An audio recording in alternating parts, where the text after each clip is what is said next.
going to go ahead and get everyone checked in.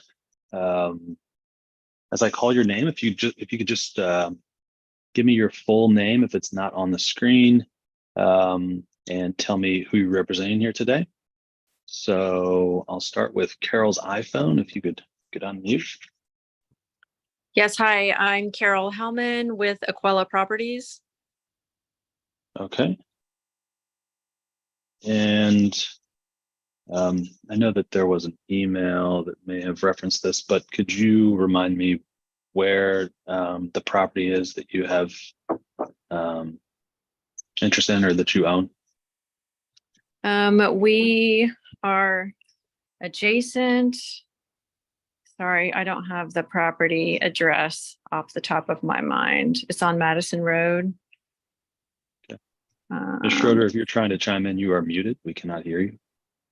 Yeah, Schroeder has it. It's 4631 Ridge, next AutoZone. Ridge, thank you. 4631. Correct. Okay, thank you. Okay, welcome. Mammy Schroeder, if you could go ahead and unmute for me, please. If you can hear me, if you could unmute. Sorry. Can you hear me now? I can. Yeah. So it's Mary Schroeder. And also with Aquella Properties, 4631 Ridge. Okay, welcome. I see we have Greg McElfresh. Is that right? Yeah, hi, Greg McElfresh. I'm the pastor of Crossroads, our Oakley campus, and I've got a guest here joining me as well. My name is David Valentine. I'm the design director at Crossroads. So, okay. Welcome to both of you. Brooke Alini. Welcome, Brooke. I'm Brooke Alini with Atlantic Sign Company. All right. And I see we have Trey Sheldon here from the City Zoning Department. Welcome, Trey. Finally, John Schroeder. Also Aquella Properties, 4631 Ridge. Okay. John, do you intend on providing any testimony here today? I'm sorry, what's the question? Do you intend on providing any testimony here today, making any comments, asking any questions? Not beyond the letter that we submitted, and Mary Schroeder, and Carol can also comment. Sure. Okay.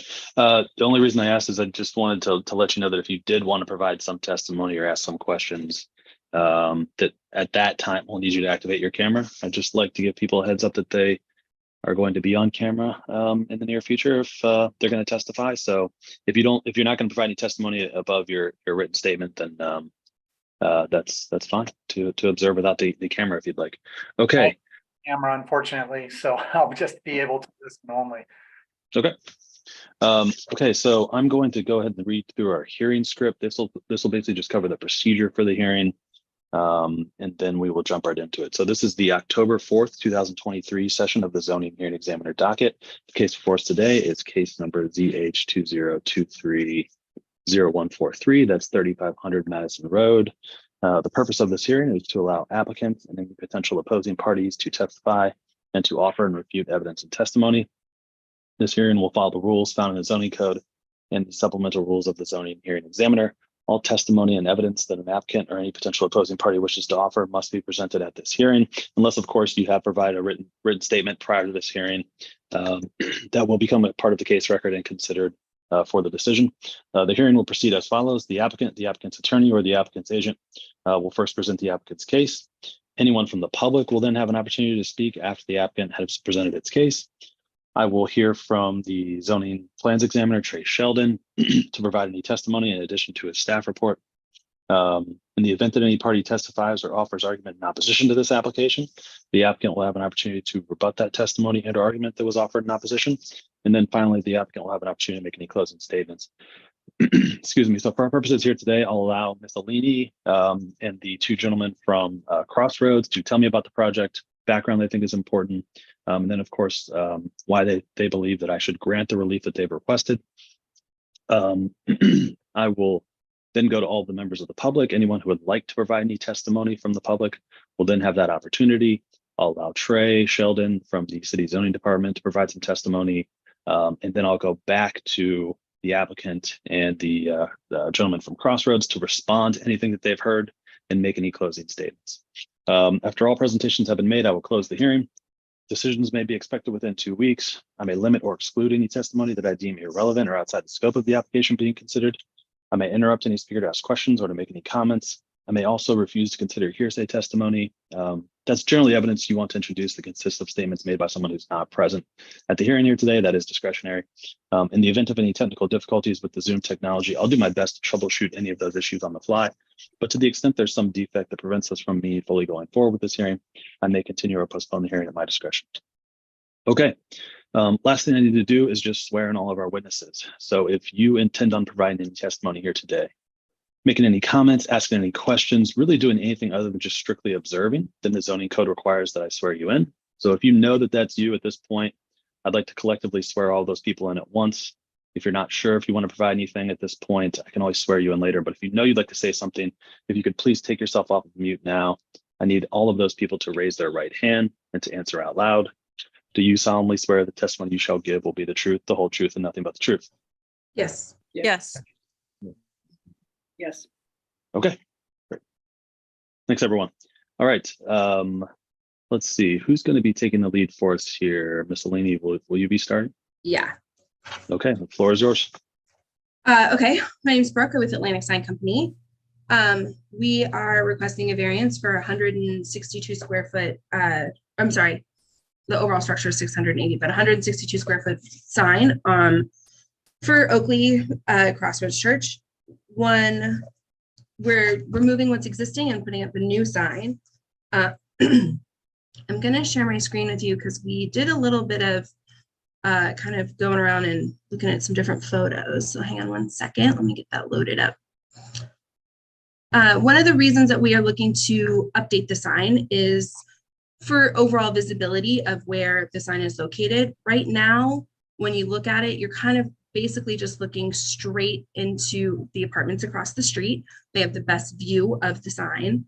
So the new location of the sign is going to, or the location of the sign is staying the same. I forgot, I'm sorry, I lost it. The view is going to be coming out into this directions. So it'll be changing from just facing straight into the apartment complex to be showing more onto Madison and onto Ridge. The new signs are an updated LED. So they're going to be, the picture will look clearer, the picture will be better. The goal of this is to allow the church to still have the same visibility, if not better visibility based on what we currently have. Here's a good view. So currently the sign faces, like we said, straight into the apartments across the street. The new signs, the way that they'll be positioned, are going to shine a bit further out. I don't think that they're going to go as far this way. I think it'll be a little bit closer to the road. But overall, we're just trying to get a better visual for the passing traffic. This is a very busy intersection. There's constantly stuff going on here. So to get eyeballs onto these signs safely, we thought that reorienting the two signs would be better than having the one sign that just faces straight into the intersection. For all of the different variances that we went through, so we're requesting 3.4 feet for the maximum height. It's going from 15 feet to 18.4. When it comes to the locational variance, we're just replacing what's existing. The sign will be in the exact same spot as where it currently is, so nothing is changing for that one. The dimensional variance is asking for 1 foot from 10 foot wide to 11 foot wide instead, and that's just in the width of the sign. The EMC signs are going to be bigger than what is existing. Currently, what's existing is about 55, and we're requesting to add 2 new signs, and they're each about 81 square feet in size. But we are removing all of any other signage that was on that existing sign, and it will not be replaced. All of the verbiage will come from the EMC signs. And then the numerical variance for the maximum of 2 sign faces, we're requesting to have a logo placed on the top of the sign that looks up. That's basically what we're requesting right now. We did just want to make sure that we did highlight that we are looking to get this visibility. We're looking at the safety of everybody driving around, trying to, when you're driving, you can't see this and it's going to catch your eye. So having these facing this direction is just going to give a little bit more visibility and safety to people passing by. That's kind of basically it right now. I'm sure that there's going to be about 1 million questions, and the gentleman from the church can give a bit more insight about what they're looking for and what they're kind of hoping to get out of the new sign. But overall, what we're asking for is not super different than what we currently have and what's currently allowed. We just are kind of upgrading what's existing and bringing it into 2023. The building or the structure that's there has been there for years. There used to be a cabinet on it, and now there's an EMC on it, but it's a pretty old one. And so this will just kind of clean it up and give it that new modern look that the church is going for. Okay. Anything else right now, or did you want to turn it over to the gentleman from Crossroads? I'm going to turn it to those guys, and then I can chime in if they need me to. Okay. Mr. McElfresh or Valentine, I'll would you stop like sharing. Brooke to leave her shared screen up, or? Yeah, I think that'd be helpful just for a moment. So I've been around Crossroads, started attending as a college student early 2000s, and have launched a couple of our campuses. I came back to Oakley in 2020. So most of my commute to this Oakley campus was usually 471 to 71. I'd get off at Ridge and go by Target. And only in the past year has my route changed to where I come Ridge North.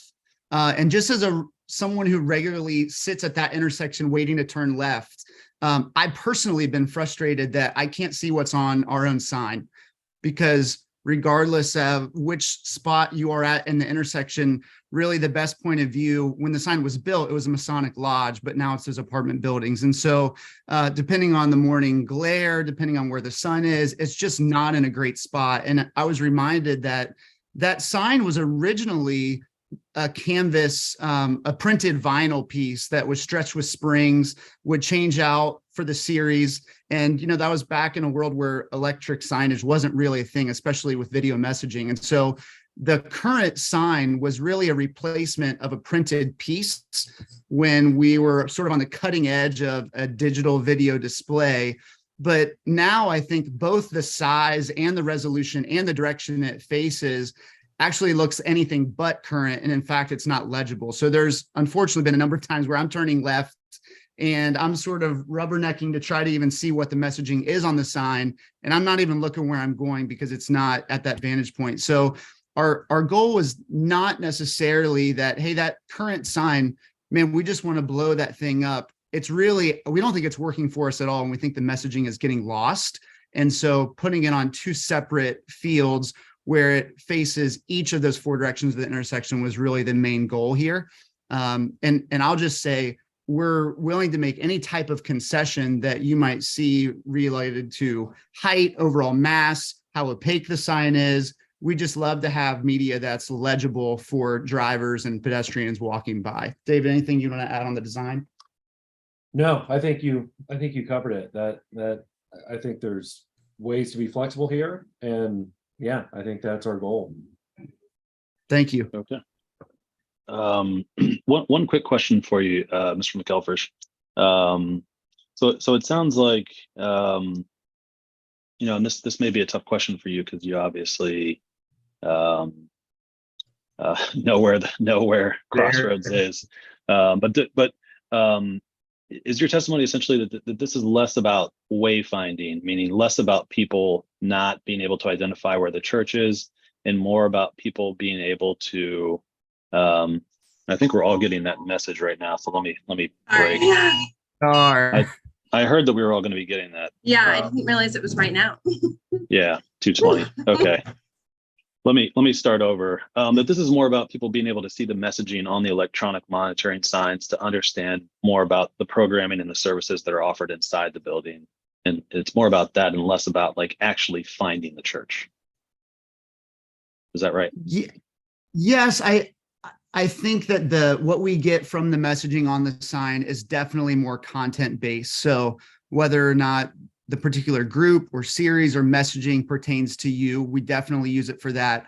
I would stop short of saying that it doesn't serve for wayfinding, because people who I meet at MadTree on a regular basis or who don't go to Crossroads, it blows me away that they don't know that this huge building at the corner of Ridge and Madison is in fact Crossroads. So the number of people, oh, that's Crossroads, I didn't realize that. So I wouldn't say that it doesn't pose wayfinding either, but between the letters that say Crossroads Church on it versus the messaging that's our content base, I think that's the higher value of the sign.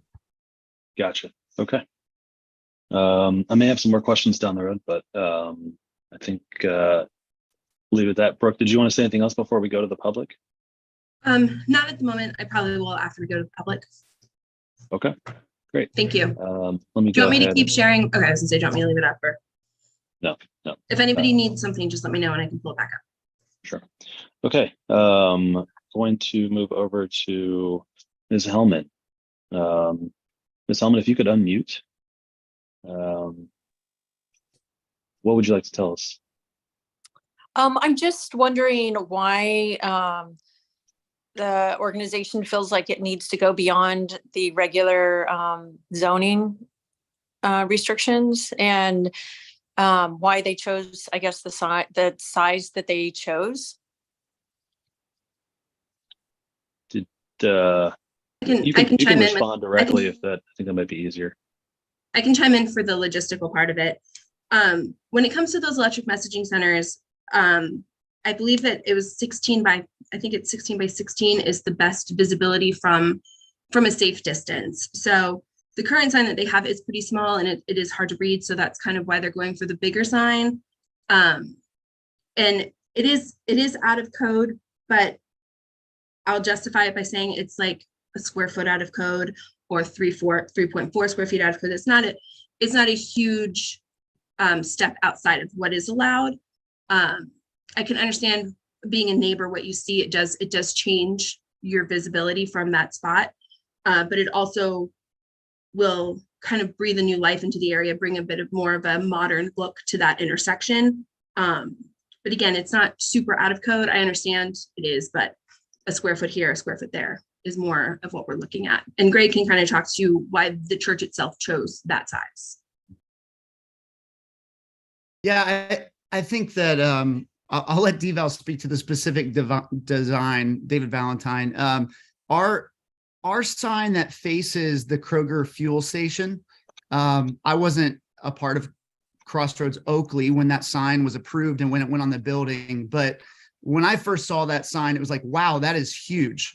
I have a similar reaction about how small our current corner sign is. It almost feels like, why are we even putting messaging up there? Because no one can read it. And by the time you make the font big enough to be legible for someone driving by, you're limited to 2 words. So for me, it's more around, if we want to be effective, I think the size of the sign needs to at least hold a few words at a time. But I would also say, I don't want to have the reaction where people drive by and go, okay, that church likes to spend their money on large, expensive signs. I think we could go too far that way as well. David, anything you'd add?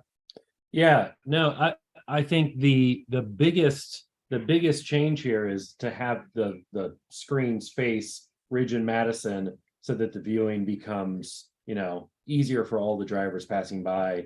And the current one just doesn't serve that function. So it's going to be slightly lower. It's not quite as high. Like Brooke was saying, we're removing some other parts and pieces. So I feel like the overall look and feel is actually going to be slightly smaller, but that's kind of the thinking behind it. Yeah. And so I have a follow-up question on Ms. Hellman's question. So do you think that this is particularly for the electronic messaging signs, do you think this is the smallest that you could make them while still being effective and still being legible at a certain distance? And if so, what was that determination based on? I can speak a little bit to this one, and then if you guys want to chime in. So the way that the electric messaging centers work, it obviously the fonts on it are going to be different sizes. So you need to have a screen big enough that if you have a font that's only maybe 8 inches instead of a foot, that people see it within a clear line of sight, and that they aren't trying to squint or stop to read it. And so the bigger the sign, obviously the bigger the letters.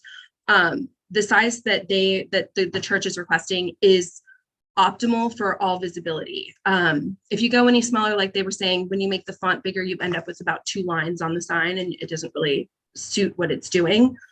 Going smaller for the sign, it kind of just eliminates a little bit of its overall effectiveness. We've done other signs for churches that are smaller, and they've come back and requested larger signs because they're having a hard time getting their message to be coherent and understandable on that 10-second blurb that's up on the screen as people are passing. Did I answer? I think that I definitely understand that clarification. Thank you. My other question, I guess, is this going to be a stationary frozen screen, or will it have scrolling messages? So the code does not allow any sort of scrolling or flashing or anything that I think it's, Trey can speak to this, but I think it's every 10 seconds it can change, but nothing on that image that's up for 10 seconds can be moving. So there can't be cartoons or, anything like a scrolling on the bottom. It can't be anything like that. The image has to be stationary, but it can change every 10 or 15 seconds. Like I said, Trey can answer that question. I just can't remember which one it is. Thank you. Yeah. 10 seconds. What was that, Trey? I couldn't get you. It is 10 seconds. That's correct.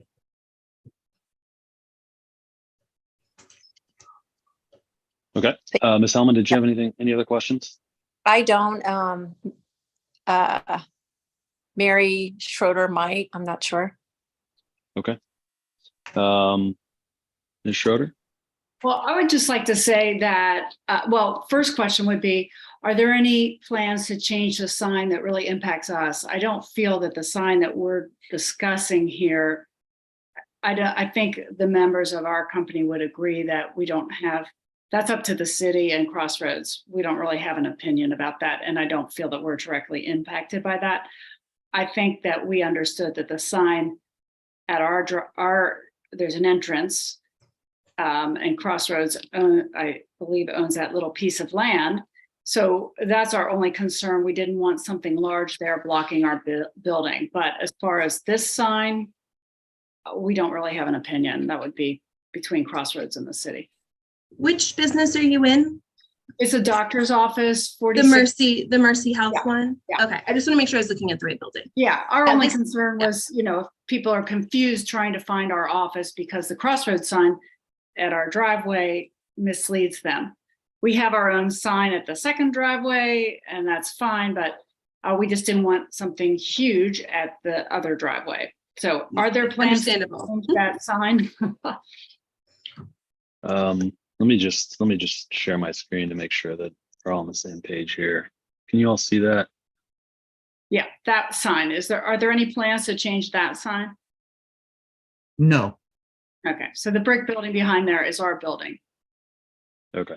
And people enter there sometimes too. Our sign is at the next driveway. Got it. Okay. But, I don't think that this sign that you're discussing impacts our business. So we would prefer to let the city decide on that than to give an opinion about that. So I think we sent a letter not in favor, but Carol, let me know if you disagree, but I don't really feel that it impacts us. Yeah, I'm neutral on that. Okay. Great. Well, thank you for your time and your testimony, and sorry that wasn't as clear in the notices that went out. Okay. Going to move on to Trey. Trey, you are, and let me say this to the folks from 4631. After I make a decision on this case, I put into a written format, and I'll email it to everybody who's in the hearing here today. So I will, if you'd like, I'll send you a copy of what the ultimate decision will be, so that you have that. But you're welcome to stay if you'd like, or go. I just didn't want you to feel like you had to stay if we're thinking about a different sign. All right. So Thank you. Thank you. up to you. Trey. Thanks, everyone. Crossroads Thank is a you. good neighbor. We appreciate them. Thank you. Great. Thank you. Trey. Yeah, David, usually when we're looking at, with time variances of this type, we just want to understand why, zoning staff in particular wants to understand where's the hardship. In this instance, a very significant amount of relief was granted in 2020, approximately 3 years ago, roughly the same time of year, to allow Crossroads campus, because it is a large, admittedly, it's a lot of acreage, and it's a large property. And they had probably ineffective signage at that point, but they received a great deal of relief at their entrances and exits to have an increased number of ground signs, wall signs. You can read that case if you want to. It's a 2020 case that's referenced in my staff. It's referenced in my staff report. But they received, a significant amount of relief to do that, and to put in this particular location, to have the two monument signs that are on either side of that existing pole sign. As the gentleman stated, Mr. McElford correctly stated, there was a pre-existing pole sign there, that kind of angle iron sign that's still there. It just had the signage on it changed, but they had two large monument signs that were installed there to better identify the church in terms of wayfinding. And both of those signs kind of curve and face each of the respective directions, Ridge and Madison there, to serve as an identifier for that. So part of the reason we recommended denials is we've already, because basically a lot of relief's already been granted. And as far as wayfinding, it seems very clear that there's a church there. There's two signs already facing each of those streets that are monument signs.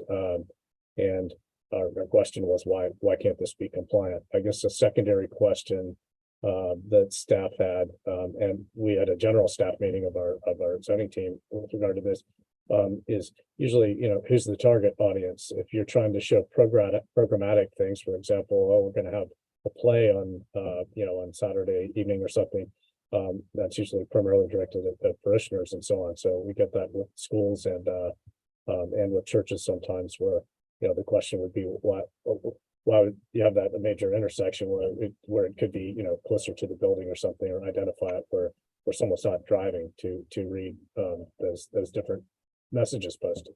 So that's a secondary question is if you've already got two significant monument signs and you need locational variance to have basically three signs, to keep three signs in the location, why can't it achieve zoning compliance? And that's the question, and also the target audience for it. That it seems a stretch to say that it's a wayfinding capacity if you already have granted two monument signs that face in the direction of, they already face in those respective directions. In other words, they're winged out facing there. You can see that. So that was our primary question, because you do need to present a hardship. It can't just be a we want. So that's where we are. Okay, thanks, Trey. Yeah, I'm familiar with the case you referenced where relief was granted previously back in 2020, because I was the zoning hearing examiner for that as well. And I thought that the church made some good arguments about the size of the campus and that sort of thing. I guess, looking at this, I'm just wondering, particularly when you're talking about electronic monitoring or electronic messaging signs that have the ability to flash and to change every 10 seconds and to, I think, distract drivers in a way that other signs cannot. What I often, when I'm thinking about these decisions, like where am I supposed to draw the line here? I mean, if you guys come back in 2 years and say, well, we want to reach people even further down Ridge or further down Madison, I feel like you could make some of these same arguments. So I'm just sort of giving you some insight into my thinking about this. But I mean, what is your response to some of those potential adverse effects of these increasingly large and numerous electronic messaging signs? I mean, well, let me put it this way. Do you anticipate any adverse effects as a result of these signs? From the sign company's perspective, no, we never anticipate any sort of, adverse effects. We at Atlantic Sign have, we do a lot of these. A lot of churches in the area do have electric messaging centers. I do think it is one of the things that Trey mentioned was who's the target audience. And I think for the church, the target audience is the general public. They're trying to get their message out there. They're trying to say, we're here to help you if you need us. This is what we're talking about this week. And maybe somebody driving by sees it and says, oh, I need that. And it gives them a chance to get their message out to the general public. Also, it gives them a chance to make sure that their current members know what is going on for the sermon that week. I agree with what Greg said. I don't really think this sign is for wayfinding. I think that the existing wayfinding signs around the building, plus the two monuments, are the wayfinding signs. This is more just for program information, church events, any sort of play that might be going on that the church is putting on at Christmas, that kind of thing. But I understand what you're saying about eventually coming back and saying, we want something bigger now. I would say that this sign is a bit larger than what's currently there, yes, but it is also not the maximum, because obviously we can go bigger, but this is a legitimate size to show what they're trying to get across. If you go smaller, the font's going to get a little weird. The pictures aren't going to be as clear. So that's where I think you're going to get that adverse effect. Is if you have a blurry image and people are trying to figure out what you're saying, they're going to, get distracted by that. I, as a driver, don't get distracted by those signs. So I don't really, my brain doesn't understand that part of it. I just read them and kind of keep going. And so that's what I think a lot of people do. And so the adverse part of it, that part doesn't really affect us at the sign company, because we're not obviously putting a sign up that we think is going to hinder any sort of situation. And Greg, if you guys have anything you'd like to add. I agree with everything you said. I responding maybe to future requests of, hey, we'd love to get a little bit deep. Could we maybe reach Ibsen down there? They just put a new Chipotle. Could we maybe get those eyeballs? I think very specifically for me, it's that's a massive intersection that even when Crossroads originally got this HQ as a site, it just felt like, man, this is a really favorable piece of property at the corner of Ridge and Madison, a really popular intersection. And so when I think about the target for that, it's anyone sitting at a red light or yielding, waiting to make a turn, that is sitting at that intersection. And so right now, as someone who passes through that intersection every day, whether there's a turn arrow or a red light or what, the existing sign is angled improperly and is too small to be legible for just about any messaging on it. And so that's sort of where I would draw the boundary of who do we want that sign to be effective for? It's the people who are crossing through or waiting at that intersection. Anything to add? No, I totally agree. Okay, so from Crossroads, though, so no adverse, you don't think any potential adverse impacts? To be very honest, I was a little bit nervous to have a surprise from some of our neighbors. And so I was curious if there were some that we hadn't thought about. And I'm relieved to hear them say we've been a good neighbor. So honestly, I don't see any. Okay.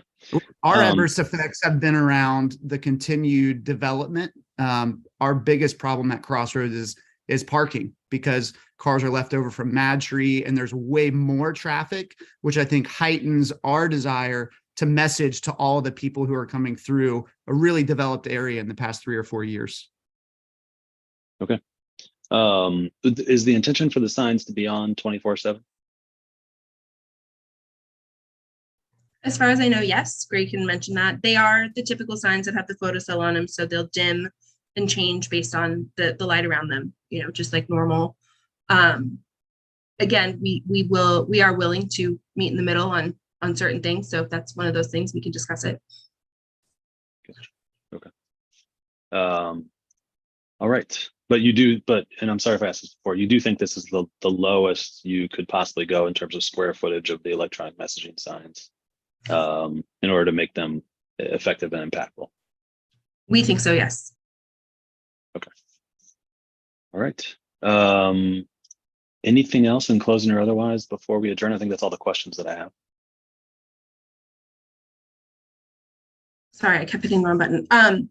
So I just wanted to talk with you and Trey and the guys from Crossroads to go over kind of the details that Trey listed out so that we can make sure that if you as the administrator, if there's any concessions that you think would lead you more into a favorable approval as opposed to a denial. So I just wanted to know, can we have that conversation? Are we allowed to have that conversation? The conversation of what changes could be made to the application to make them more favorable? Or what I guess kind of what you think would, I'm trying to figure out how to word it, what you think would make you say, oh, okay, that makes sense. If they do that, I could do this. Are we allowed to have that conversation? I'm not, well, I mean, I'm not sure that I could tell you that right now. Okay. You know, there's a lot of information to review here. In general, the less relief that's requested, the more likely that an application is, you know, or the closer that it comes to complying with the zoning code, the you know, the more likely it is to be approved in general. But I'm not sure I could say much outside of that. I mean, unless we wanted to continue this in progress, sure, you and Trey could have further conversations or you and the zoning department. I know that they've recommended denial of the requested relief, and I think that they're generally willing to have conversations, you know, about those recommendations. So that is an option. So what's the I've never done that where we just kind of keep going. So do you hold off on making your decision, or how does basically that work? all the testimony and evidence that's been submitted so far becomes a part of the record. We kick this out for 2 weeks. Okay. And we come back, and then in those 2 weeks, you can discuss with the zoning department in more detail any changes they think could get them towards approval or recommendation of approval. Of course, I can always choose to accept or deny that recommendation. But you know, I think they're always good at I guess suggesting or recommending small changes or revisions that get you closer to compliance with the zoning code. And like I said before, that's I think that's the only thing I can say just on from a general sense. A lot of the stuff is, you know, a square foot here, a square foot there. They're pretty small. I understand the request itself is big, but once you break it down into each individual thing, they're not super big. So I just wasn't sure. And you guys from the church, please feel free to chime in if you want to do something like that, where we can set up a time to chat with zoning. Trey, I don't know if it's you or if it would be someone else, but the church kind of gets to decide that timeline there. I'm not sure exactly what their timeline is, but is that something you guys would want to do, or do you want to just stop here and have him issue his approval or denial? Yeah, and let me try and set the table just a little bit more. Okay. About just procedurally.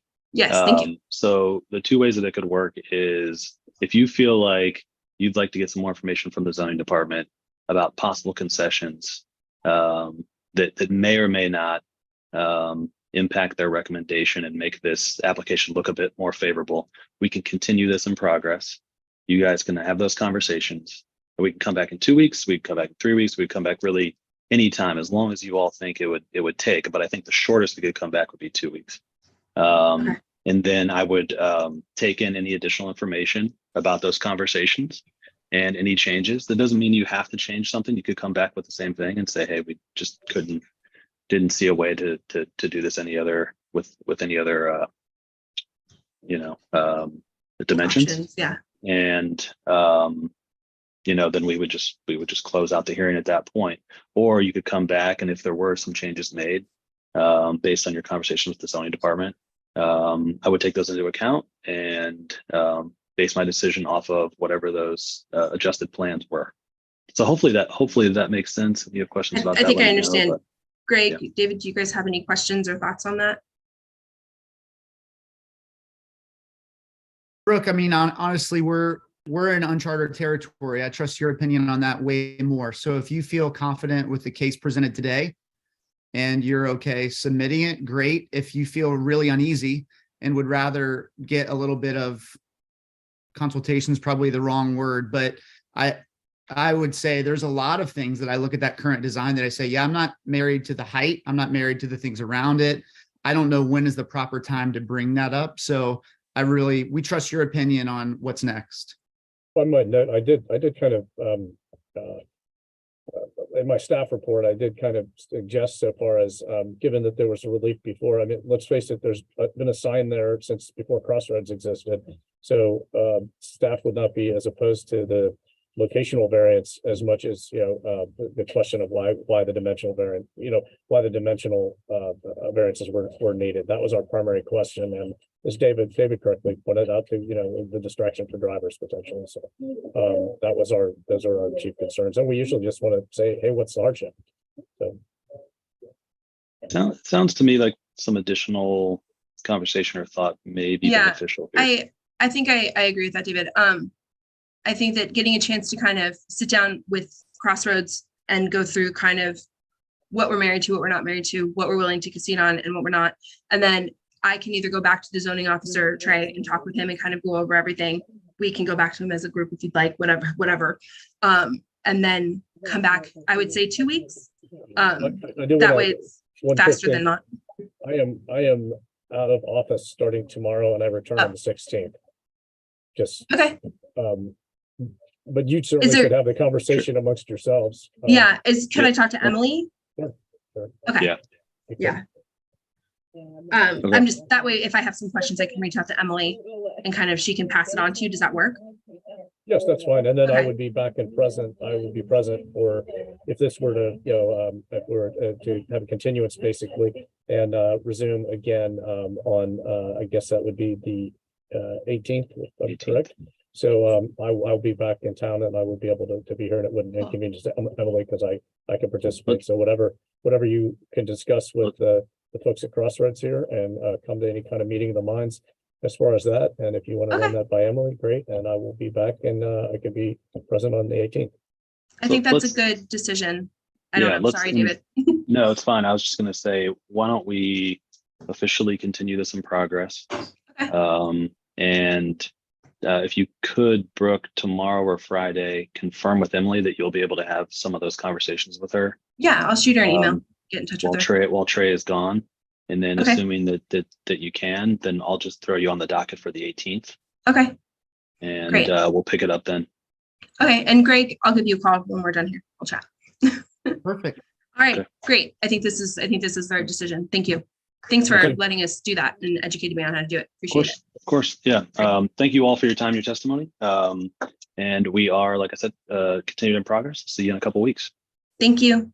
Take care, thanks, everyone. Cool. Have a great day. I have one question. Sorry. Yeah. Is it necessary for us to submit a withdrawal of our opinion of the? Okay. No, we'll allow your testimony to act as a withdrawal on that. And I'll note that in the ultimate decision. Very good. Thank you. As a part of the record. Thank you. Thank you. And I'll give you guys a call. Thanks, David. Thanks, Trey.